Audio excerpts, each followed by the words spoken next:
Hello दोस्तों, मैं राकेश चौधरी आपका मैथमेटिक्स टीचर वेलकम करता हूं डिजिटल तैयारी के यूट्यूब चैनल पर।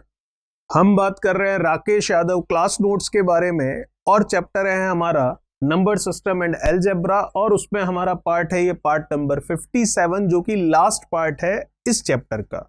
इसका मतलब इस चैप्टर में जो क्वेश्चन आपके हैं टोटल 228 क्वेश्चन वो कंप्लीट हो रहे हैं। इसी के साथ ये चैप्टर भी आपका कंप्लीट हो रहा है। तो देखते हैं हमारा जो अगला क्वेश्चन होगा 227, उसके लिए थोड़ा थ्योरेटिकल पार्ट जो है वो हम देख लेते हैं। अधिकतम व न्यूनतम मान निकालना, मैक्सिमम एंड मिनिमम वैल्यू कैसे निकालते हैं उसके बारे में। तो देखिएगा क्या कह रहा है हमारा थ्योरेटिकल पार्ट इसका। अधिकतम एवं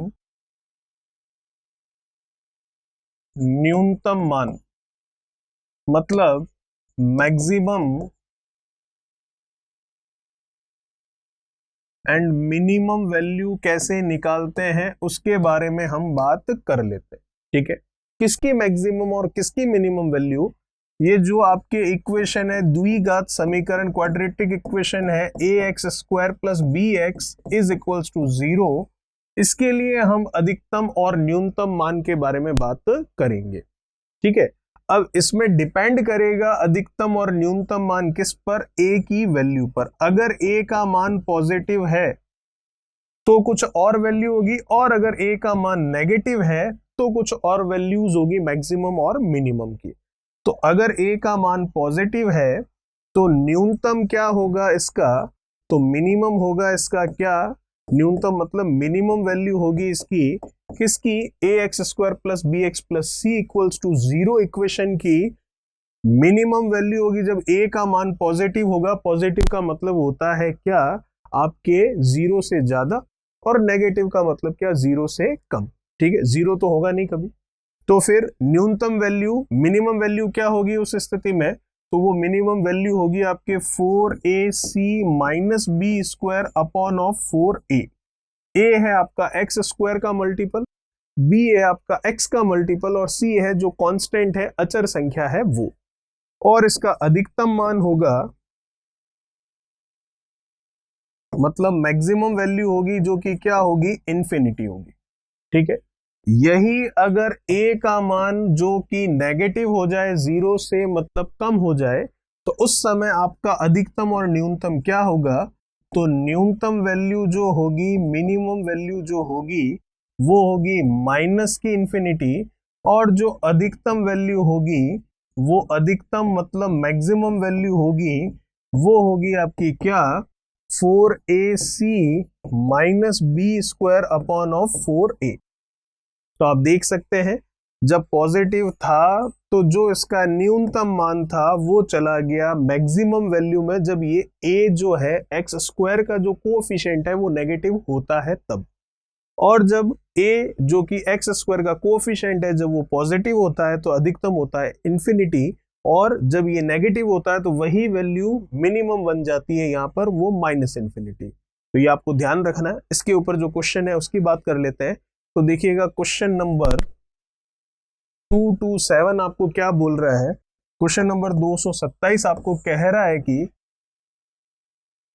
find the minimum value of x minus 9 bracket again bracket x minus 2 bracket close. ठीक है, तो पहले तो जो दे रखा है उसी को हम ढंग से इक्वेशन के रूप में देखते हैं, इक्वेशन के फॉर्मेट में देखते हैं वो क्या है।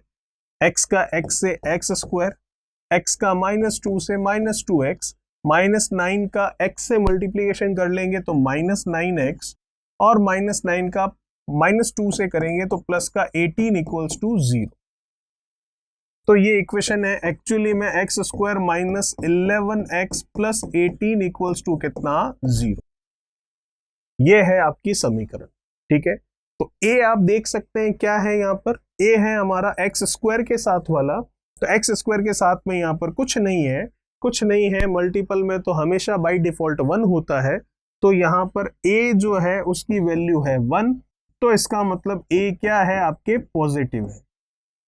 तो जब a पॉजिटिव है और आपको पूछा मिनिमम वैल्यू है, तो आपने अभी अभी देखा है कि जब a पॉजिटिव हो और मिनिमम वैल्यू पूछे तो उसका फॉर्मूला होता है 4ac minus B square upon 4a, तो ये अप्लाई करना है सिंपल सा, तो ये लगा लेते हैं यहाँ पर फॉर्मूला। तो आंसर आ गया हमारे मिनिमम वैल्यू का मतलब न्यूनतम मान का 4AC, ए है कितना 1, सी जो कि कांस्टेंट होता है कितना है यहाँ पर 18, माइनस बी स्क्वायर, बी है कितना 11, वैसे तो बी माइनस का 11 है पर माइनस वाले का स्क्वायर करेंगे तो प्लस बन जाएगा, तो ये हो गया -11। नीचे कितना लिखेंगे 4a है फॉर्मूले में तो a है 1, तो 4a ये 1। 18 का 4 से हम क्या करें, 18 का 1 से किया तो 18 ही आया, फिर 18 का 4 से करेंगे तो 8 का 4 से 32 और 10 का 4 से हमने किया तो कितना हुआ 40। 40 और 32 को हम ऐड कर लेते हैं तो हो गया 72। माइनस 1 11 का स्क्वायर करेंगे तो -11 का स्क्वायर प्लस का 121 हो जाएगा और ये माइनस एज इट इज, तो ये -121, नीचे कितना ये 4, तो 72 माइनस 121 कर लेते हैं तो कितना आ जाएगा, ये आ जाएगा माइनस का 49। तो फाइनली इसका आंसर आ गया -49/4, जो कि इसकी मिनिमम वैल्यू हो जाएगी। अगर इसी की मैक्सिमम वैल्यू पूछता तो डायरेक्ट आंसर आ जाता क्या, इन्फिनिटी। ठीक है, तो ये था क्वेश्चन नंबर 2 to 7। अब हम बात करते हैं इस वीडियो के लास्ट क्वेश्चन और इस चैप्टर के भी लास्ट क्वेश्चन 228 नंबर क्वेश्चन के बारे में।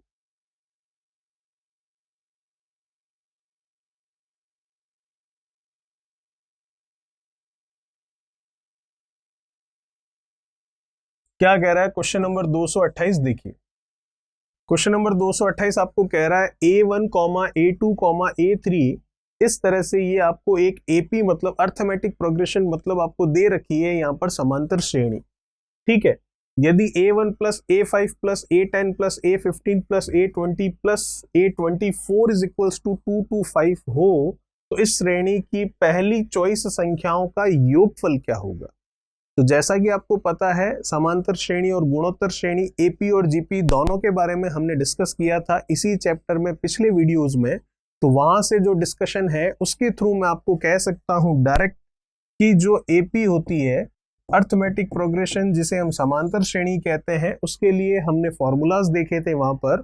तो वहां पर एक फॉर्मूला तो होता था आपके क्या SN मतलब n पदों का योगफल, जो कि क्या होता था डायरेक्ट लिख सकता हूं n/2 2a प्लस n-1d। ये कहां से आया क्यों आया इसका डिस्कशन आपको उस वीडियो में मिल जाएगा जहां पर हमने इसको अच्छे से पढ़ा था और वो इसी चैप्टर में है। ठीक है, Sn का फॉर्मूला मिल गया आपको। इसी तरह से आप Tn देखते थे मतलब nवा पद देखते थे जो कि होता था a प्लस n-1 क्या d। ठीक है, डी होता था यहाँ कॉमन डिफरेंस सार्वंतर, एन होता था पदों की संख्या, ए होता था पहला पद। ठीक है, और टी एन मतलब nth टर्म और एस एन मतलब सम ऑफ n टर्म्स। अब आपको जो क्वेश्चन गिवन है उसमें आपको दे रखा है कि A1 plus A5 plus A10 plus A15 plus A20 plus A24 is equals to 2 to 5। तो A1 का मतलब आप समझ सकते हैं पहला पद जो कि हम क्या लेते हैं A, तो ये लिखा हमने यहां पर A प्लस ये कह रहा है A5 मतलब पांचवा पद, तो nवा पद निकालने का फॉर्मूला है A प्लस n-1d। ठीक है, तो ये पद कौन सा कह रहा है पांचवा, तो लिख लेते हैं पांचवा पद निकालना है तो A, तो ये लिखा हमने T5 के लिए A मतलब पहला पद वो A ही है प्लस पांचवा पद 5-1 और D हमें पता नहीं तो ये हो गया A प्लस 4D। तो T5 की वैल्यू हो गई आपके पास कितनी A प्लस 4D, तो लिख लेते हैं A प्लस 4D। अब आप इसी तरह से A10 भी लिखेंगे 10वां पद, तो वो अब डायरेक्ट आप समझ सकते हैं क्या लिखेंगे आप A प्लस 10-1 मतलब 9D, तो मैं लिख सकता हूं सीधा A प्लस 9D। तो A10 लिख लिया मैंने A प्लस 9D। फिर हम लिख लेते हैं A15 जो कि होगा A प्लस 14D। फिर हम लिख लेते हैं A20 जो कि होगा A प्लस 19D और A24 जो कि होगा A प्लस 23D, वो बराबर है आपके 225 के। ठीक है, तो अब हम देख सकते हैं इसको, अब आंसर आसानी से आ चुका है आपका। तो क्या होगा देखिएगा, ये जो फॉर्मूले लिखे हैं मैंने एग्जाम में, ये फॉर्मूले आप लिखेंगे नहीं क्योंकि आपको याद होंगे, अभी तो आपको इसलिए वापस लिखे हैं कि जो नए जुड़े हों जिन्होंने पिछला वीडियो नहीं देखा हो समांतर श्रेणी वाला, उनको पता चल जाए कि कौन सा फॉर्मूला काम में लिया है। और ये जो इतनी लंबी चौड़ी आपने लिखा है, ये भी बिना लिखे आप समझ सकते थे, क्योंकि आप देख रहे हैं A5 है तो A+4D आ रहा है, तो A तो आ रहा है 1 2 3 4 5 6 टाइम्स, ठीक है। और D कितनी बार आ रहा है, इसमें 4 बार है, इसमें 9 बार है, इसमें 14 बार है, इसमें 19 बार है, इसमें 23 बार है, तो हम सीधा भी जोड़ के लिख सकते थे। तो अब देखते हैं इसको, A आ गया 1 2 3 4 5 और कितना 6, तो इसे मैं कह सकता हूं कितना हो गया, ये 6 है, कोई दिक्कत नहीं। और D जो है उनको भी ऐड कर लेते हैं, ये है 4D, ये है 9D, ये है 14D, ये है 19D और ये है 23D। तो ऐड करते हैं इनको, तो 9 और 4 ये हो गया कितना आपके 13, 13 और 14 को ऐड करूं तो ये हो गया कितना 27। फिर इधर आपके पास कितना है 19 और 23, तो 23 और 27 को ऐड कर लेते हैं, तो 23 और 27 को ऐड करूंगा तो ये हो गया आपके 50 और ये कितना है 19, तो ये हो गया आपके 69D। तो इसका मतलब जब हम एग्जाम में करते तो ये चीज नहीं लिखते क्योंकि ये हमें याद होती, और ये लाइन भी नहीं लिखते, सीधा हम यहां से स्टार्ट करते, ठीक है। कुछ कॉमन आ रहा है तो कॉमन में ले सकता हूं, कॉमन आता नजर आ रहा है 3, तो ये अंदर रह गया आपके 2A, 3 बाहर चला गया तो 3 से ये 2 टाइम्स, ये 3 टाइम्स, ये 225।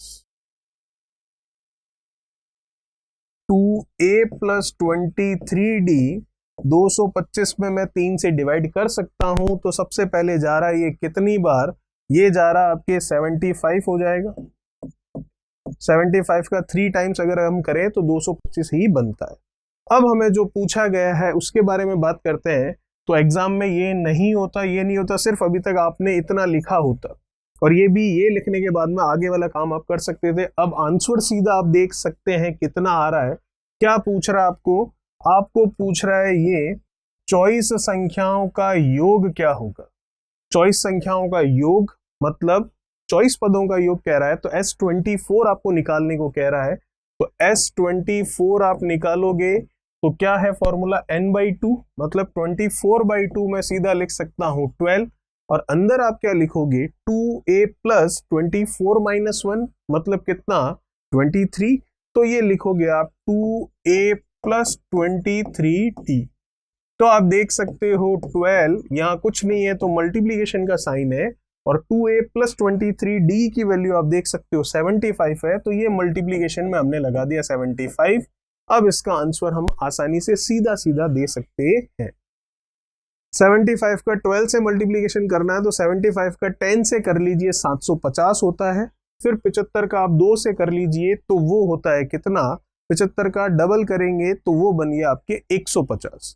तो 750 और 150 को ऐड कर लेते हैं तो 750 + 150 आपका हो गया कितना 900। तो यही आपको पूछा गया था, तो फाइनली इस क्वेश्चन का आंसर आ गया 900।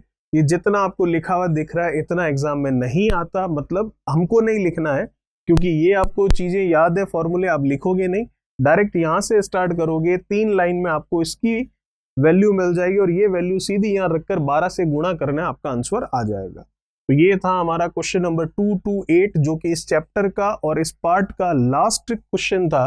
तो इसी के साथ हमारा chapter number system and algebra जो कि एडवांस मैथमेटिक्स का हमने फर्स्ट चैप्टर लिया था राकेश यादव क्लास नोट्स में से, वो कंप्लीट होता है। हम बात करेंगे नेक्स्ट वीडियो में नेक्स्ट एडवांस के चैप्टर की। तब तक के लिए चैनल को सब्सक्राइब और वीडियो को लाइक और शेयर और कमेंट बॉक्स पे अपने कमेंट्स जरूर कीजिए। Thank you so much. Please like share